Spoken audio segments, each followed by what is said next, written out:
That sounds like that would be a nightmare. But then you look at Ray.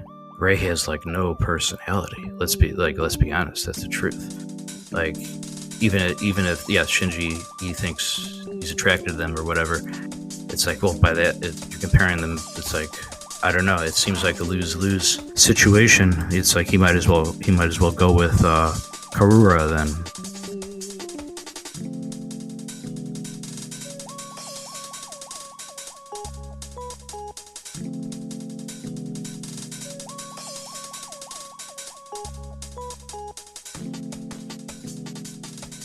Welcome to the Unreal Podcast, the first and only internet-funded, internet-supported, internet-originated podcast, specializing in transgressive fiction, internet culture, and everything you've seen on 4chan that's actually good.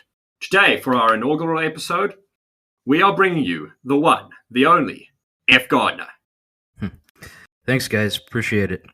Yeah, so I guess I'll give an introduction. So I'm F Gardner. I'm the author of the Horror's Call series. It's a horror series. I have 11 titles. My most well-known book is Call of the Crocodile, and Call of the Arcade's pretty popular too. So is Jigoku. My latest book is called Call of F Gardner, and there's more to come. So yeah, that's who I am. Appreciate you guys inviting me on to chat and everything. Thanks. You're more than welcome, and thank you for agreeing so cordially to come. My name is Labuschagne. Yeah, you might know me from such classics as Shaman, Marching Dusk, and Sociopath, Prima Donna Girl, as well as the Shah of Tree Bay short story anthology, published by the Unreal Press.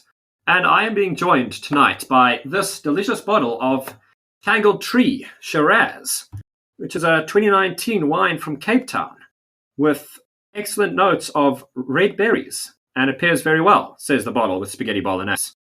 Of course, I'm not pairing it with spaghetti bolognese. I'm pairing it with my co-host. My name is Rhyme. I'm an author of various essays and short stories that are unfinished and unreleased. I'm joined by a cup of Walmart brand coffee and hazelnut creamer. You can follow me somewhere on Twitter. I forgot the name. Today we're going to be doing a little AMA with F Gardner. I started a thread on 4chan a couple of days ago asking anyone if they had questions they wanted F to answer. We got some good responses, and I'm excited to hear what he has to say about them. Yeah, sure. Go right ahead whenever you're ready. So then, without further ado, the question I actually asked to set up the thread. F, what is the Horror's Call series building up to? Do you have any plans for a finale to the extended universe? That's a good question. Well, I guess the best way to answer that would be to explain how I kind of started. So initially, I just originally started seeking out to write Call of the Crocodile. That was my first book, the first one I had written. So my original goal was not originally to have a whole series. I started with Call of the Crocodile, and you see I had some ideas for when I was done writing Call of the Crocodile that I knew wouldn't quite fit, that they seemed like maybe the types of subgenres of horror that they could fall under might be a little different, that they differed. So, for example, I had some more like ideas that were a little on the science fiction side, and I thought, this could be another book. And I had some ideas that had some more action sequences as opposed to just horror, and that led to, so for example, Call of the Kappa, that was my second book, and that has like a martial arts theme. It's still horror, but it's like a martial arts horror kind of subgenre, a hybrid kind of novel. And then the science fiction type horror ideas I had, that led to Call of the Arcade, and it sort of repeated itself. And like Call of the Cherokee, that was then my fourth one, that has it's a little more on the mystery side. It's still horror though, but I guess it's because horror and mystery kind of go hand in hand a lot of the time. Like a lot of the best horror stories are also mysteries. It just so happens to be the case. So, and every time I wrote another novel, I always try to have the approach, okay, maybe this will be like the last one. How would I wrap this up? So with every subsequent book, I sort of had that approach. I try to enter each book as if maybe this will be the finale, maybe this will be the last one, and maybe I will eventually have a final novel. I'm uncertain of that. I would like to keep continuing to do to do this what I've been doing, maybe to explore even more subgenres of horror. But yeah, that would be my answer to that. So to keep continuing to do this for what it's leading to. Like I try to have every book as if this could be the last, because I think that that leads to very exciting material if it's approached that way. It's interesting to hear you talk about martial arts. I haven't read Call the Kappa, but I wasn't aware that that was a major theme of it. What martial arts do you study or train? Oh, I started Taekwondo at a very young age, and throughout much of my adult life too. It's just something I've kind of always known. I've taken Aikido and karate too, but primarily Taekwondo. So that's a Korean martial art. It's essentially Korean karate, just as how karate could be called like Japanese kung fu. There's similarities. So yeah, I've taken a couple different martial arts, but primarily my background's Taekwondo. Have you done any sparring or anything? Is there somebody out there who's gotten fucked up by F Gardner? Oh, I've done plenty of sparring. It's not like nonstop. If in so for example, like Taekwondo, it's called a dojang, and like in karate, it's a dojo. So anyway, yeah, you'll do sparring every now and then. It's not necessarily uncommon. You'll do sparring, um, but it's not constant. Whereas maybe it would be in an MMA gym, but that's Right. because and stuff the kind of older traditional martial arts styles like taekwondo, karate, stuff like that. You have the various forms you have to do, and once you get Hmm. to the higher levels, you kind of need to know like the history and everything. So it's not all just breaking boards and sparring. It's a mix of all that. But yeah, it's fascinating. It's something that I've always had an appreciation for, and in that sense, writing Call the Kappa, I kind of felt like perhaps one of my most personal stories in the sense that I was like, even though my books are fiction, like horror fiction, it felt like in a way I was pulling from like knowledge that I really did have, like from martial arts, my background and everything. Like so that was interesting to be able to write about. Like it felt like that might be my most educational book in a sense that I was able to pull from my background in martial arts. So that was very fun to do. Right, right. Yeah, I could definitely agree with that. The whole concept of write what you know. Oh, exactly. Yeah. Yeah, it is definitely interesting to find that in your novels. Because one of the things that's really stuck out to me reading them is how provincial they are. That you go so in depth with the geography, history, and culture of Chicago that it really gives these books another dimension of, I would say, realism. Oh, thank you. Yeah, I appreciate that. Oh, yeah, that was absolutely my intention. Yeah, I'm glad you noticed that. That's cool that you picked up on that. Yeah. Yeah, I believe Rhyme and myself, we remarked a while back that it's almost similar to what Stephen King does with Maine. Yeah, Maine. Now, I was Oh, yeah. wondering, That's definitely a fair comparison. Certainly. if there were any like specific childhood experiences you had in Chicago that inspired you to write so many horror stories in this setting. Well, some of my stories, well, much of the content comes from like if I have a scary dream, it's like a nightmare, and I'll try. So a lot of this will happen to me, like still now as an adult. Like, well, I'll wake up, I'll have a scary dream, and the next day I'll write it down and try to draft it into like a coherent narrative. And so a lot of the times when you dream, like have nightmares, it doesn't necessarily like make total sense. Like it's just like bits and pieces you'll remember. Like you remember the scary moments and everything. So Yeah, I'll try to think, oh, how can I make this into a story if I remembered something creepy happen in a dream, and some of the things that I pull from are dreams that I've had long ago. So like going back to as a child. So it's not all just current dreams that I try to pull from for inspiration.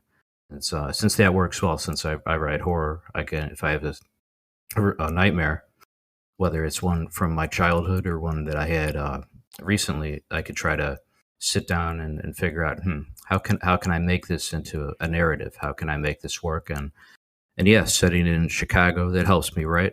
Like you guys pointed out, they say, write what you know. That's very much true. Like, I mean, you could always, of course, if it's a matter you don't know, you could, still have the opportunity to talk to people who are knowledgeable about it and you can learn from them or study it on your own, do some research.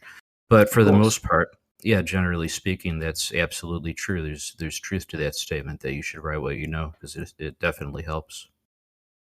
Right, right. Yeah, I can definitely see that you've already been incorporating this. What really impressed me was, I think, most likely the digression on the zoo in Hunger of the Kangaroo. Oh yeah, Because as far as I understand, Carcosa Zoo is not a real location, but you based it quite closely off one of the Chicago city zoos. yeah. Carcosa Zoo. That's my own creation in terms of for Hunger the Kangaroo.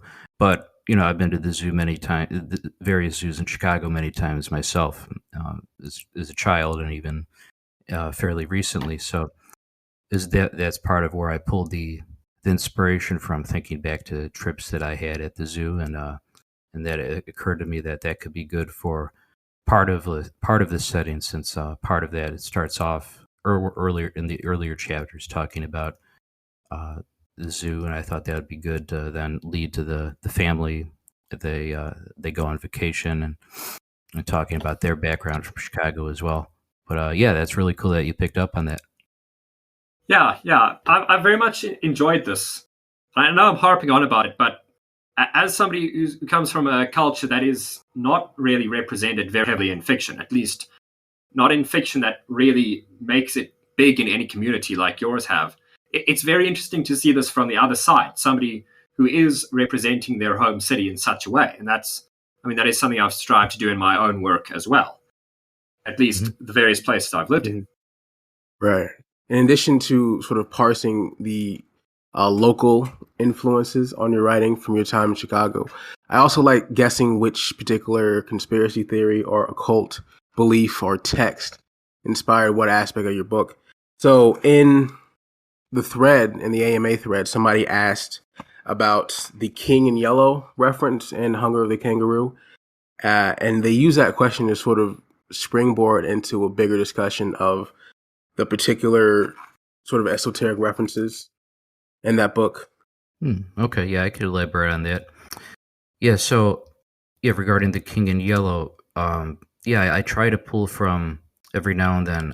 I'll like try to draw parallels to maybe pieces of classic literature. Like I can cite a couple instances where I try to do this to make the story more, intriguing and mysterious. Like Call the Crocodile, I have several. I try to draw some parallels to Dante, so like the Divine Comedy, and that, and Peter Pan and Dracula later on in the plot.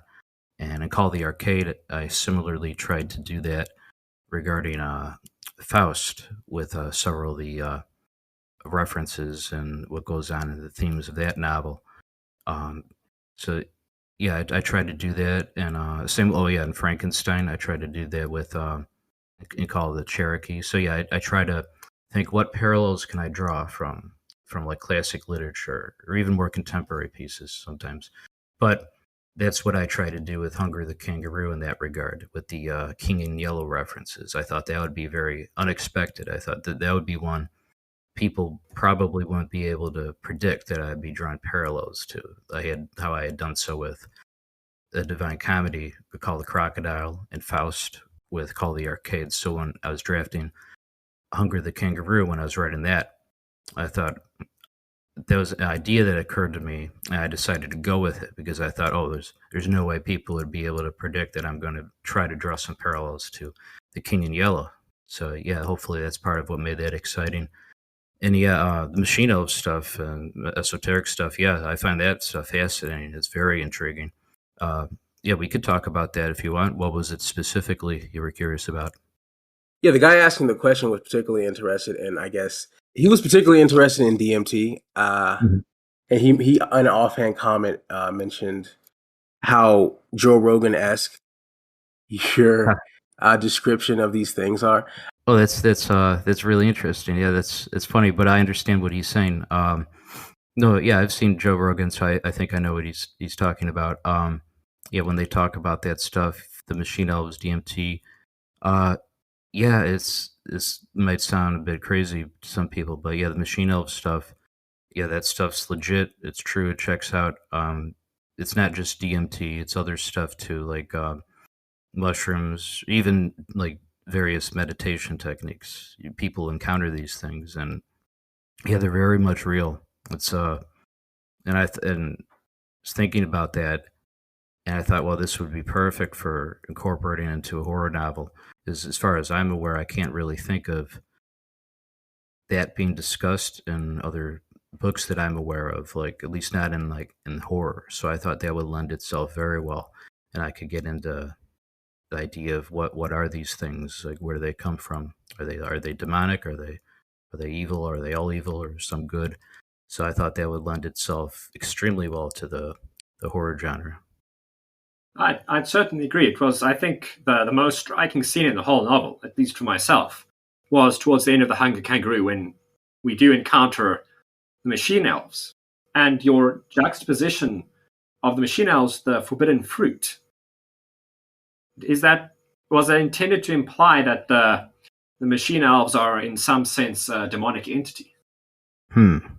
I could definitely see how that could be your interpretation. It's stuff that I've sort of speculated on that myself. Um, I certainly think that there's some of them like are demonic in nature. Is that all of them? I don't know because I mean, well, if they're demonic, what are demons? Well, demons are fallen angels. So would that mean there's good ones too? If this people smoke DMT or they get in this state, they can see these things, see these machine elves. Are they all inherently evil? Because if they're fallen angels, I mean, what about the good ones? Are they also the regular angels? Are they in this dimension too? So, or whatever you want to call it, dimension, realm, parallel universe, whatever. I don't know. I'm not sure if anybody knows for certain, but yeah, it's a very intriguing topic. It's one I've thought about. I think about all the time. And it's something not a lot of people even know about, which is fascinating. But the people that do know about it, yeah, it like it's like blows their mind, and it's something they often think about just because it's one of the greatest mysteries of the world. And yeah, again, that's part of why I chose to incorporate parts about that Hmm.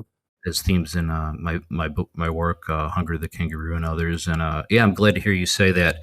That was one of the most exciting parts because yeah, that comes at like the climax of the book, and yeah, that's one of the more whatever bizarre, or I guess that was my intent for it to be one of the more surprising portions. So yeah, I'm happy to hear you like that part.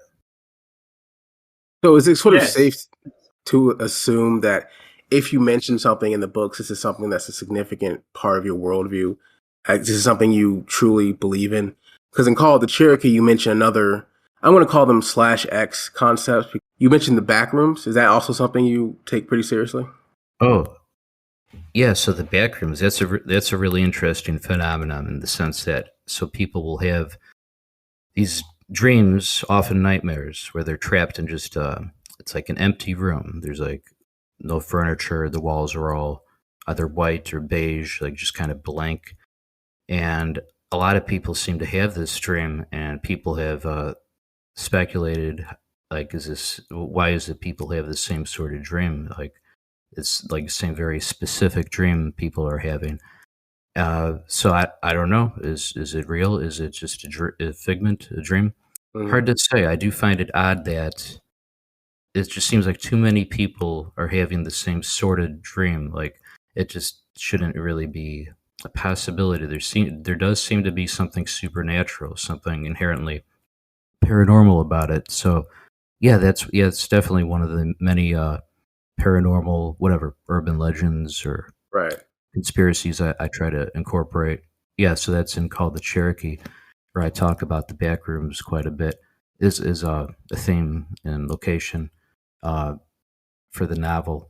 The characters are talking about what could this be, and so yeah, many of the conspiracies and urban legends I talk about that I use as the basis for a lot of the plots, the premise for some of the locations and events. Yeah, many of them are stuff that I either believe to be true or things that I'm inclined to think could have some truths to them. So some of them are like complex matters where I don't know for sure. Like you cited the back rooms. I don't I can't say I know that for sure. That it's there's something real about it. Just the fact that it could just be, or excuse me, it being a coincidence seems unlikely. It seems like it's suspicious that so many people will have the same sort of dream and it's so consistent. Right. Something is like super consistent. I mean, that's how like a detective would look at something. Like if the stories are consistent from different people, like all throughout the different locations. So we're talking about people all throughout the earth. They have the same experiences, same kind of dream. And the same thing can be said of the Machine Elf stuff, DMT. People will smoke DMT all across the earth, different countries, backgrounds, different ages, and they all see the same things, like these little elves, these beings, these entities. So it's overwhelming, like the amount of things that sync up, the things that are consistent. So once that starts to happen, you realize, wait a minute, there's probably something to this. How could that be mere coincidence if it's that consistent? Yeah, it reminds me of those recurring dreams everyone has of the endless mall or the endless schoolroom. Yeah, I think there's definitely a room for argument there, particularly in regard to how distinctive the back rooms look. Though, I think on that topic, if you wouldn't mind me changing subject slightly, Mhm. No, by all means, go ahead. what are your thoughts about self-publishing, especially in comparison to trad publishing? Do you think trad publishing Self-publishing. is still viable? Oh yeah, I mean it's been viable for me. Yeah, it's something that I think people should explore, and I think they are exploring that more often because things have changed quite a bit from the way it originally started off. I mean, ultimately, it's independent publishing, like an indie, like you guys. You guys are an indie press technically, right? A real press. Yes. Yeah. So it's I wouldn't necessarily say it's dissimilar. It has a lot of similarities. It's just a different form of it, a more modern form in the sense that it didn't used to exist until very recent times. So it's more contemporary times. So whereas it would have existed like decades ago, is just like yeah, like an indie press and everything. Now we have the option because of the technology and everything, do that via Amazon or other platforms like that. So yeah, I think it's definitely viable. It's definitely something that people should explore if they're interested in, and it's brought me great results. And yeah, so yeah, if I could do it, other guys can do it too. No reason not. Mhm. So yeah, it's definitely a venue that more people should explore. I would definitely encourage it. One part of the experience of an indie press is the need to sort of learn everything from scratch in terms of advertising and publicity. What's something you've learned while trying to advertise your books? I guess sort of trial by error. You need to realize what times are best to advertise, um, what countries, because you can select if you want to advertise just United States, in the UK, Canada, whatever. So that sort of thing. You begin to realize your market, your demographic. Right, right. I think that's definitely a very valuable point to make, and I think in terms of internet publishing, we could definitely look a lot towards social media's influencers who do very much market themselves as a brand. I think many of these techniques could certainly apply to selling another product, even one you do need to pay cash for, such as fiction. Though, in terms of fiction, Gardner, do you have any book recommendations for us? I'd be very interested to see what you hear, especially given that your style and content matter is so unique. Recommendations. Let's see. I'll go over some favorites that come to my mind. Like being that I'm a horror writer, horror author primarily. So yeah, I like a lot of like Stephen King. I grew up reading a lot of his books. So like The Shining. I read Doctor Sleep when that came out about 10 or whatever years ago. I like that a lot. So his work, yeah, Carrie, The Stand. Yeah, those are all classics in my eyes. I like as a kid, I grew up reading Goosebumps, and I was rereading actually as an adult. Just last year, I was rereading some old copies I had, stuff from the '90s, rereading some old Goosebumps stuff, and yeah, I still like it as an adult. Honestly, I don't know if that's. I'm sure a lot of that's nostalgia, but I do genuinely think those are really cool stories. And I like some short stories for horror too, like I Have No Mouth and I Must Scream. I think that's a masterpiece, even though it's only like what, like 10,000 words or something like that. It's still like one of the greatest, I think, horror stories of all time. So yeah, I think people worry too much about word counts. I've noticed with writing. You could still write a masterpiece that's like a short story, though. The length, I think, should be inconsequential because that's a phenomenal horror story. That's one of the best. And let's see. Otherwise, I like a lot of the classics. Like I had met like a lot of the stuff I had mentioned. I love like yeah Dante. So like the Divine Comedy. I think that's one of the greatest. The Iliad, the Odyssey. Yeah, those. So yeah, the works of Homer. Yeah, so beginning. Yeah, the Greeks. Yeah, Homer is really one of the best. Yeah, so the Iliad, the Odyssey. The Great Gatsby. It's one of my favorite books. I've always loved that book. Um, Oh, this might be an unusual one, or one people might not think I would mention. But I like when I was a teenager. I remember reading the that Halo book, The Fall of Reach. That was really good. I remember thinking that was a really exciting science fiction book, and so that one. Yeah, off the top of my head, those are all stuff I really like. So a mixture of stuff that are some classics, some classic horror, more contemporary horror. A lot of the yeah older horror stuff too, of course, like Dracula, Frankenstein. Those are timeless as well. So yeah, I guess my recommendations would be to broaden your horizons in the sense that they have a mixture of everything, like some modern, some classic horror, some of the other classics of other genres too, like the Greeks, and I mentioned The Great Gatsby, even more contemporary works. So, yeah, that would be my recommendation.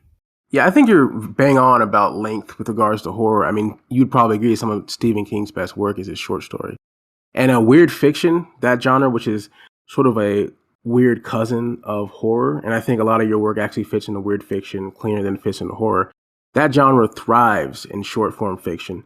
Thomas Ligotti doesn't write novels; he releases collections of his best short stories, and I think his work thrives in that length. Oh, absolutely. Yeah, I think it's part of that is because like pacing is just so crucial. I mean, it always is for fiction, but with horror, it's particularly challenging because you need to pace it just right. And in some ways, that works very favorably to the short story format. Whereas, I mean, it could be challenging in both regards, both a full novel and and a short story as well.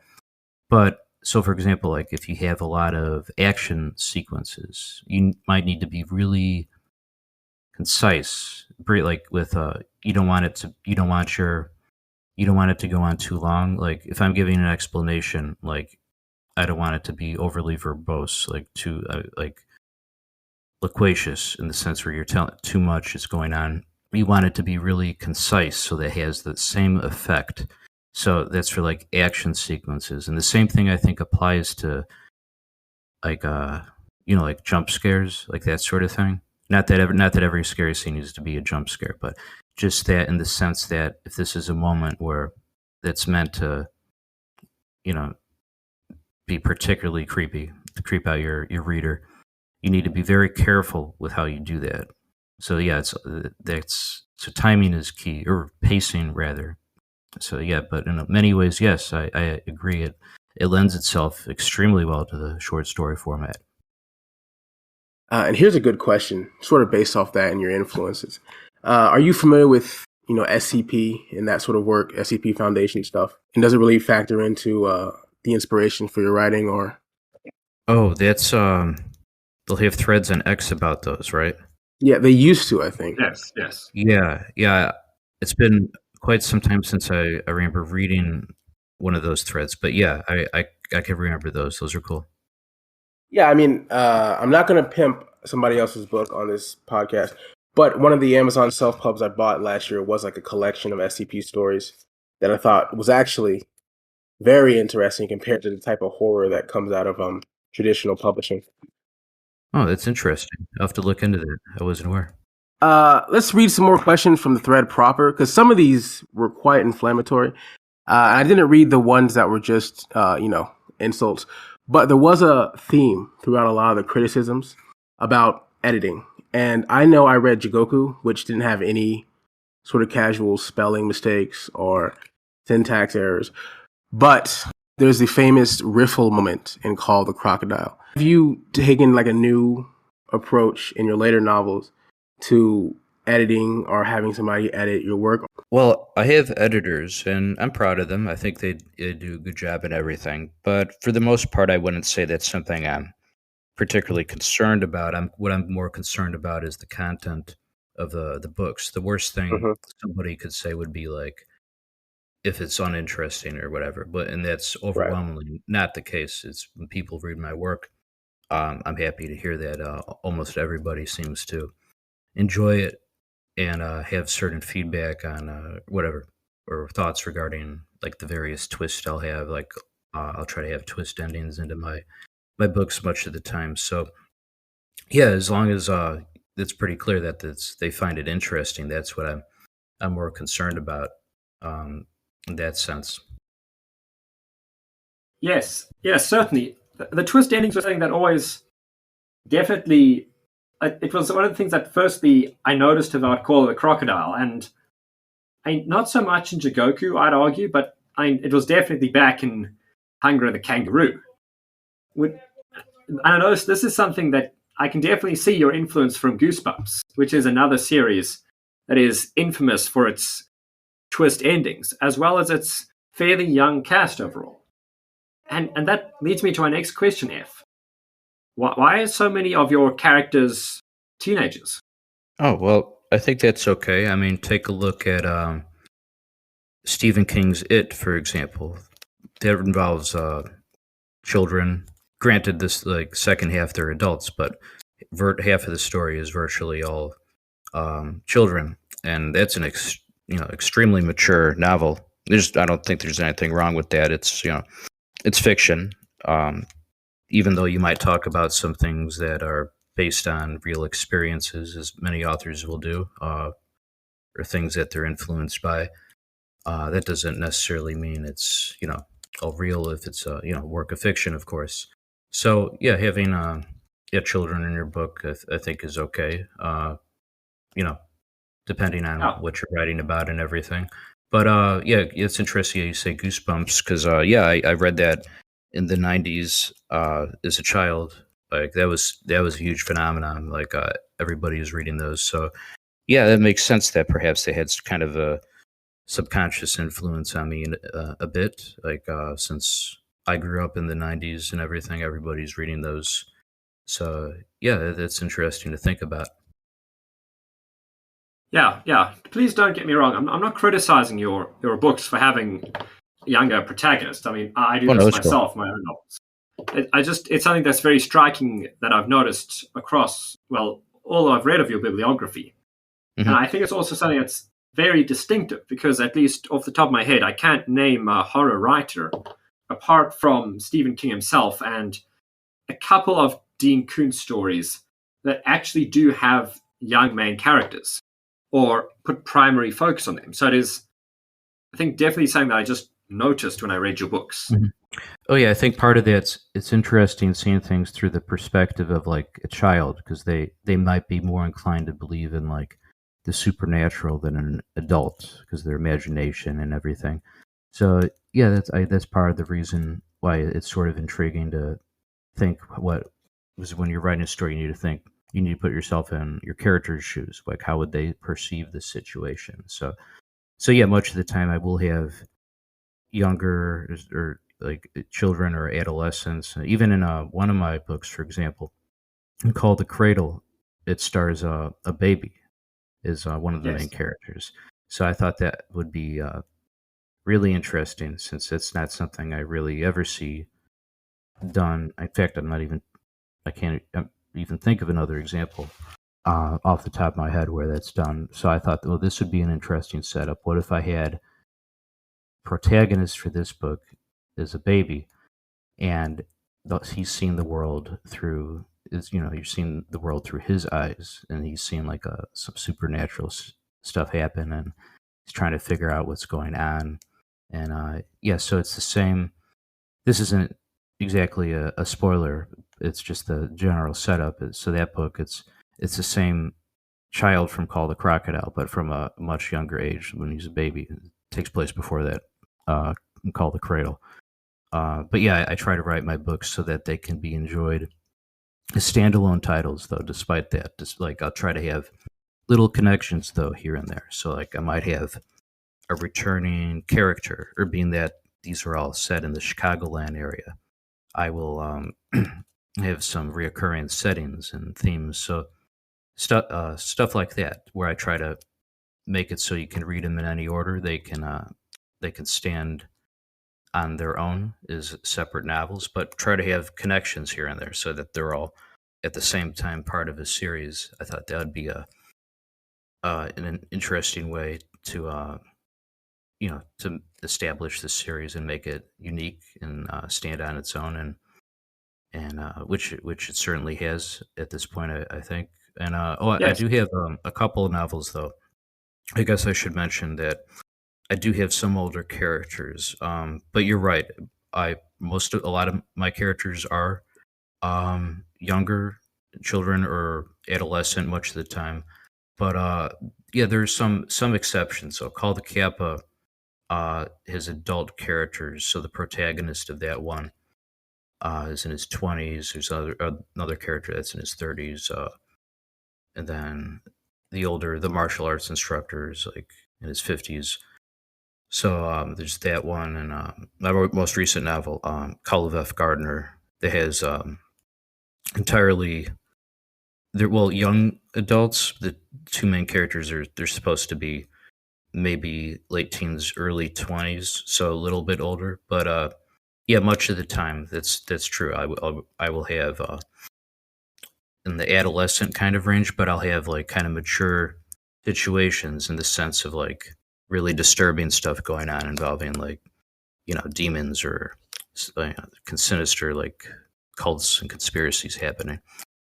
So it's sort of interesting to when you mix in stuff like that because it's unexpected and it's like I said, intriguing to see these how a child or adolescent might perceive such a situation with a paranormal occurrence. Yes, I agree.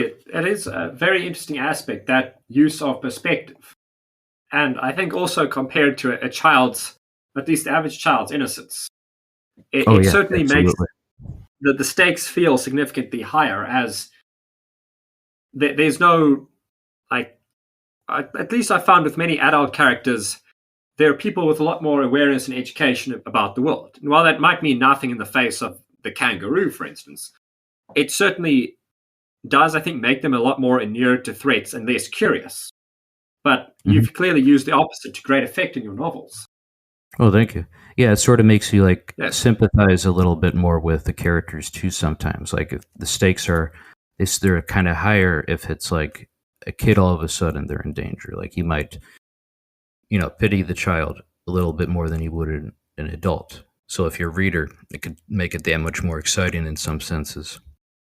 Yeah, on that, one thing I did find that was very interesting to me and was brought up in the thread is smoking? Because as a member of our Discord server, you've made reference to this a couple of times. Do you have any favorite brands of cigarettes? Oh, Marlboro, I suppose. Camel's pretty good too. Yeah, definitely good. I mean, I'm a Camel lady myself. Camel Plains. I like Lucky Strikes. Those are harder to find though. But on that, do you believe that smoking tobacco is healthy for you, or is it? Is it healthy for you? Well, I'm not going to necessarily advocate and say because that everyone should go out and smoke. I'm not saying that, but I do have my questions about it if it's as unhealthy as they say. And so, for example, I don't question that. Yeah, it could damage your teeth, and that you might need a cleaning every now and then, but that's not a big deal. Like you go to the dentist for cleaning and it's taken care of. But in terms of like cancer, so I'll cite this as an example why I kind of question. So in Japan, they have really low cancer rates, but like everyone, not everyone, but a lot of people smoke there. It's way more common in the United States. And here in the US, smoking is now really uncommon. It's very rare, but the cancer rates are like through the roof by comparison.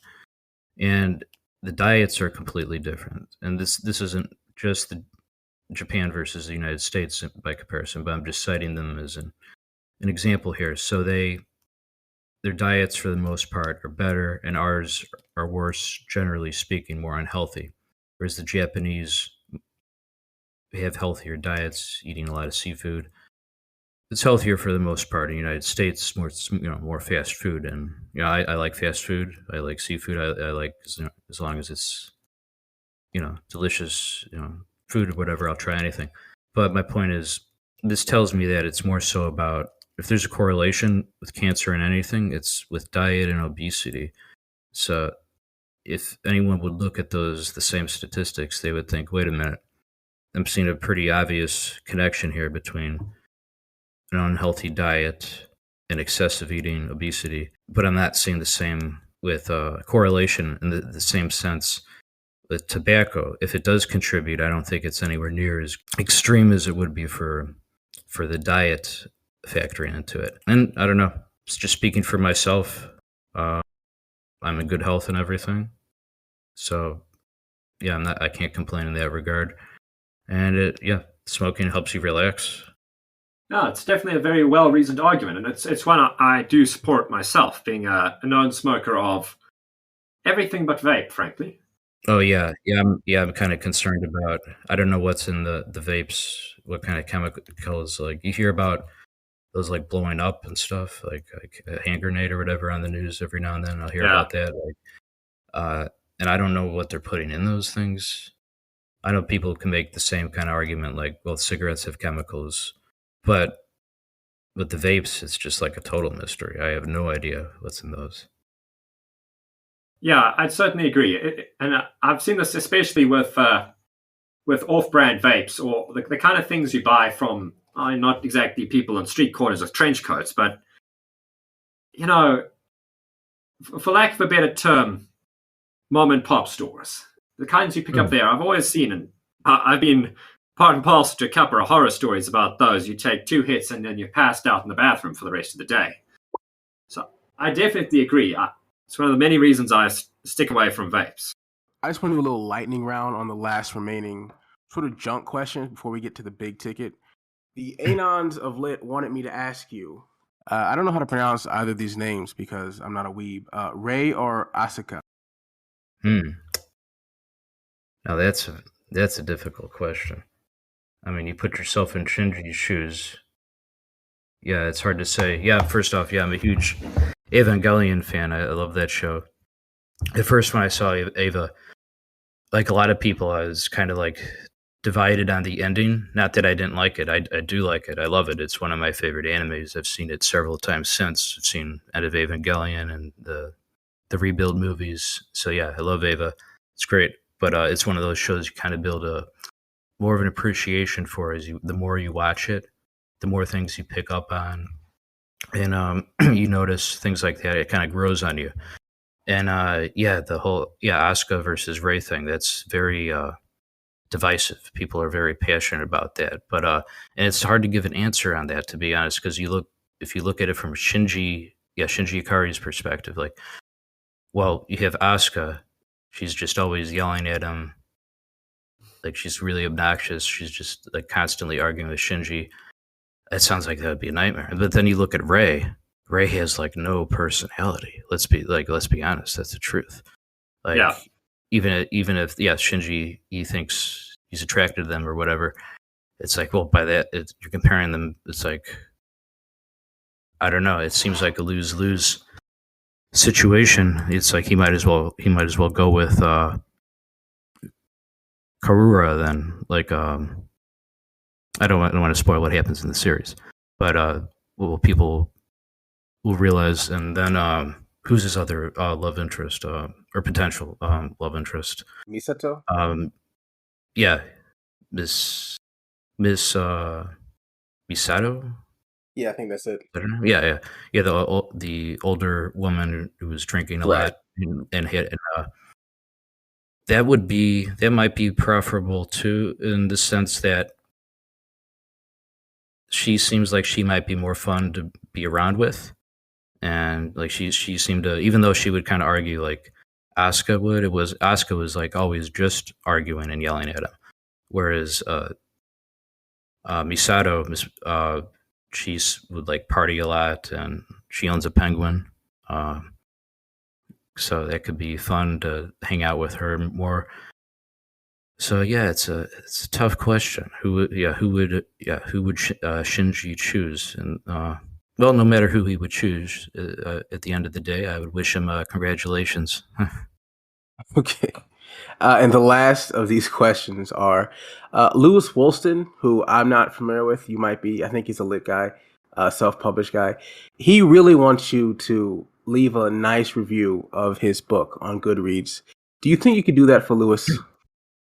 I would need to read it first, but I could certainly look into that. What's the name of his book? Oh, was I supposed to get that? I don't know. The Last Free Man by Lewis Woolston. Okay, well, I can say I can definitely check it out, but yeah, I would need to read it first, of course. But First. yeah, that's nice to hear that there's more people from Lit, from 4chan, otherwise self-publishing or whatever their books. It's very cool to hear, and I'm glad to hear that I could have been inspiration to some. That makes me really happy to hear. Yeah, we're definitely reaching critical mass in terms of lit self-published authors soon. Yes, I mean, you're certainly an inspiration to me, because like actually seeing somebody make it in the self-publishing game was at least a great incentive to me to seriously consider that, instead of throwing manuscript after manuscript at authors who had absolutely no interest in transgressive fiction. And I mean, you also did review one of my books very well, so at least thanks for that. Oh, you're quite welcome. Thank you. And so I think without further ado, Ryan, will you do the honors? Okay, F. A lot of people are very interested in your rumored beliefs about the shape of the Earth. So I'll ask you, is the Earth flat? Yeah, I know it sounds crazy, but it's the truth. So yeah, my journey with that is the same as pretty much anybody that ends up in that situation. I first heard about. I was talking to some friends who were like, hey, did you hear some people still think the Earth is flat? And I thought, what? That's nuts. Why would they think that? And I just kind of initially I looked it up, thinking like, oh, this has got to be a joke or something, like a put on, like they're just pretending. And I looked it up and thinking I was just gonna like get a laugh out of it. And then I'm watching more videos, reading more about it, and eventually I've realized, shit, they have some really good arguments, things that I never even considered before. Like, for example, a lot of the I'll just try to summarize this quickly. Like, a lot of what you'll find out, the proofs for when people say, oh, I can prove the Earth is a globe, a lot of the proofs they'll cite are like just flat out wrong, like misconceptions. So like I'll hear this a lot of the time. I'll hear people say, oh, what about the ancients, like the ancient, or what about the ancient Greeks when they figured out that the Earth was round? Well, the ancient Greeks proved the circumference, so that proves that it's circular, so round. But that doesn't equate a globe. You see, you can have a circular table, but a table is flat. You know what I mean? So, Yes. or like a snow globe. A snow globe is circular. It's round, but it also has a flat surface and is contained in a dome. So like you have a flat table, but it could be a round table, flat at the same time. So it's a disingenuous argument when they say, "Oh, the ancient Greeks proved that it's round," because round. A lot of people see that and they think, "Oh, well, there you go. They've proved the Earth is a globe." Well, no, because round does not mean spherical. There's a huge difference there. Or look at the Coriolis effect. The Coriolis effect is a huge one, where people cite that often as curvature of the Earth, and or that it's a globe. They'll say, "Yeah, if you pour water down a drain on one side, one part of the Earth, and then the other, it goes down the opposite. It goes the opposite way, but it's really about what angle you pour the water down the drain for what determines the way it goes down, and the faucet and everything has nothing to do with the location." Or snipers. People will say, "Oh, so what about snipers when they take into account the curvature when they measure the curvature?" I could cite recently. I saw Eric Dubay, so I'll give a shout out to Eric Dubay. He has a YouTube channel. Is one of those recent videos he talks about that and how that's not true. And there's also this documentary. It is called Beyond the Curve, or Flat in the Curve. Yeah, I believe that's what it's called. A recent Flat Earth documentary. That when they talk about this, they interview various snipers where they talk about, "Oh, what about the Coriolis effect?" And they basically say, "Yeah, we're never taught this." It's like the only times we're ever asked about it are like lay people who are not like in the military or whatever. They'll ask them, "Oh, what about the Coriolis effect?" And they're just kind of like, "Yeah, it doesn't exist. It's like a meme. It's like a joke to them. Like it's not something they're ever taught." And they're the snipers. What they do take into account for is the humidity and the wind that can affect the bullet. It has nothing to do with curvature. So yeah, when you look into these things, you'll notice that the single best way to disprove the globe model is to look for the proof. And that's what I ended up doing. I started looking at, oh, wait a minute. I thought I understood the reasons, the rationale for why it was a globe. That's what I used to think. So then I was looking into, wait, what are the reasons? Because I realized everyone thinks, oh, I understand why it's a globe. But then eventually it'll dawn on you that, no, you're just kind of quoting what your teachers used to tell you and just trusting that it's the truth. Not that they're lying to you, but it's just that they're incorrect. So then you look at the reasons and you find out that it's the stuff like, oh, the ancient Greeks proved it's round, when that doesn't prove it. It just proves it's circular. But it could still be flat, like how there's a flat table that's circular, but still, still a flat surface. Or the Coriolis effect, which just isn't true if you look into that. So things like that. That's the best way. That was my experience, and the experience I think the vast majority of people that go down that wild rabbit hole is that they try eventually reach a point where they try to prove the globe to themselves. They try to prove the model they grew up with, and that can be very difficult for the human brain to reconcile that you've been deceived. No one likes to think they've been fooled. It's not a pleasant feeling. But, well, if you want the truth, that should be irrelevant. That should be inconsequential. You should care about what the facts are, what the reality is, even if it's something that's hard to swallow. But yeah, to answer your question, yes, the Earth is absolutely flat, and every single person that researches the matter seriously, and when I say seriously, I mean someone who's not biased. So if you go into it wanting to prove that it's a globe, that's being biased. So eventually, if you research it enough and try to look at it with an open mind, you'll come to the conclusion it's flat. That's in a nutshell, that's the experience of every single flat earther, is that they all start off thinking, no, I know the reasons why it's a globe. I'm going to look into this and I'm going to go over the reasons for why it's spherical, why it's a globe. So every single person that does that, they'll realize they can't prove it anymore, that it's a globe, that it's all based on misconceptions or things that have been statements that are just deliberately mislead, like the statement about the Greeks, which just isn't true. All it does is prove the circumference. So things like that. So if you're seriously curious about the matter, yeah, I would encourage you to start off looking at, probably the best starting place is probably Eric Dubay, his books and his YouTube channel. He's like the master of this topic, the expert.